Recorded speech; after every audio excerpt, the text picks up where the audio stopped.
Every war produces a few techniques that outlive the battlefield.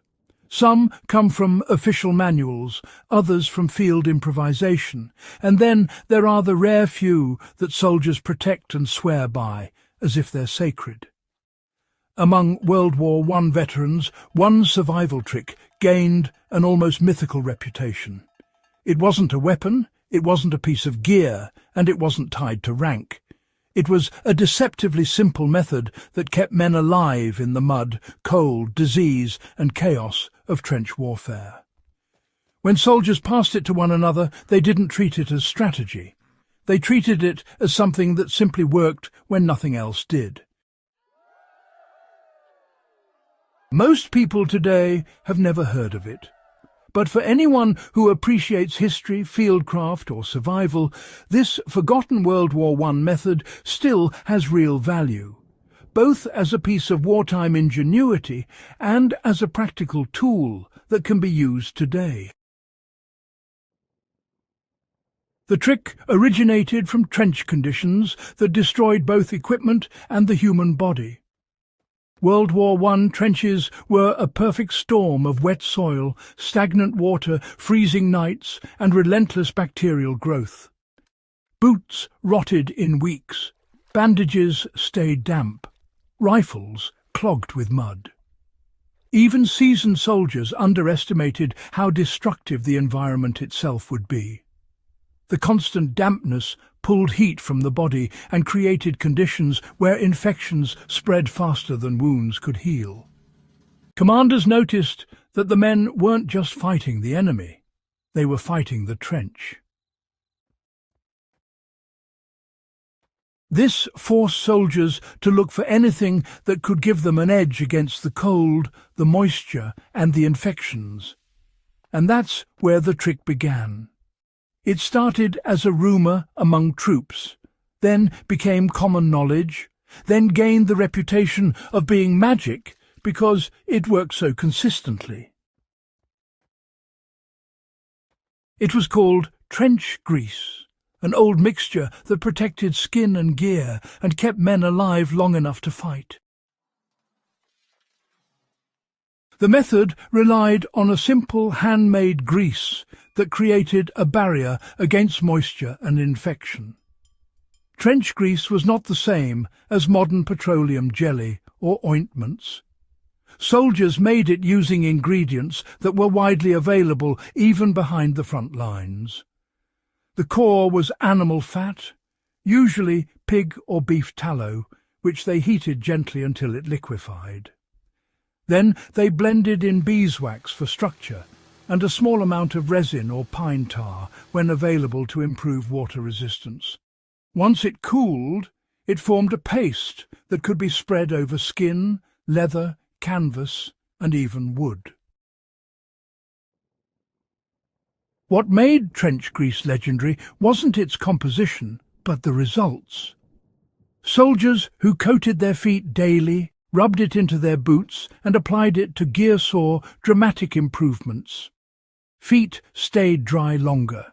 Blisters healed faster. Sores didn't get infected as easily. Leather stayed flexible in the cold. Even rifle stocks were protected from swelling and warping.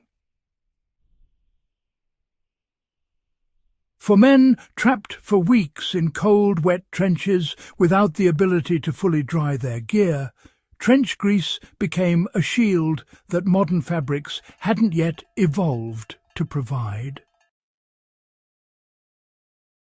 Soldiers learned that daily application was more effective than any piece of equipment. The key to the method wasn't occasional use. Soldiers who treated trench grease as part of their daily routine were the ones who reaped the biggest benefits. Entire regiments adopted a simple process. Apply a thick layer to the feet in the morning, rub extra into the heels, slide socks on, and reapply after long marches or extended rain. This sealed the skin, prevented raw spots from forming, and helped stop trench foot before it started. In harsh winter conditions, a small amount rubbed onto exposed skin acted as a windbreak, reducing frostbite during night watches. On gear, especially leather belts, cartridge pouches and boot seams, the grease helped waterproof the material. This additional layer prevented water from seeping into stitching or fibres, extending the life of equipment that would otherwise deteriorate. When veterans talked about trench grease, they didn't describe it as a luxury. They described it as something that kept them functional when others were breaking down. That practicality is why so many soldiers swore by it, especially in the later years of the war.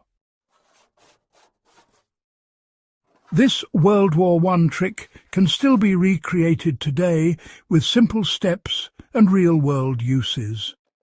Modern survivalists and historical reenactors often overlook trench grease, even though it can be easily made at home and used in the field. To recreate it, all you need is animal tallow, beeswax and pine resin. Start by melting the tallow on low heat. Add beeswax until the mixture thickens slightly. Then stir in a small amount of pine resin to improve waterproofing and scent preservation. When the mixture cools, it becomes a firm paste that softens with body heat.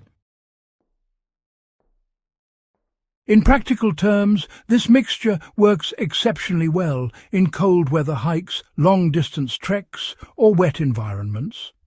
Applied to the feet, it reduces friction and moisture. Applied to boots, it repels water and restores the flexibility of leather. For outdoorsmen who build shelters, a thin layer rubbed onto wooden tool handles prevents swelling after exposure to rain. One of the best uses, especially for long-term wilderness stays, is coating the inside stitching of boots before winter. This protects the thread, which is often the first part to deteriorate in wet conditions. Even modern nylon thread boots benefit from an external seal that keeps water from penetrating seams. Understanding this forgotten method gives us insight into how soldiers survived the trenches. World War I trench life demanded resilience, discipline, and constant adaptation. Soldiers didn't have modern waterproof fabrics, antibiotics, or advanced boot technology. They had to rely on methods that worked with the materials at hand.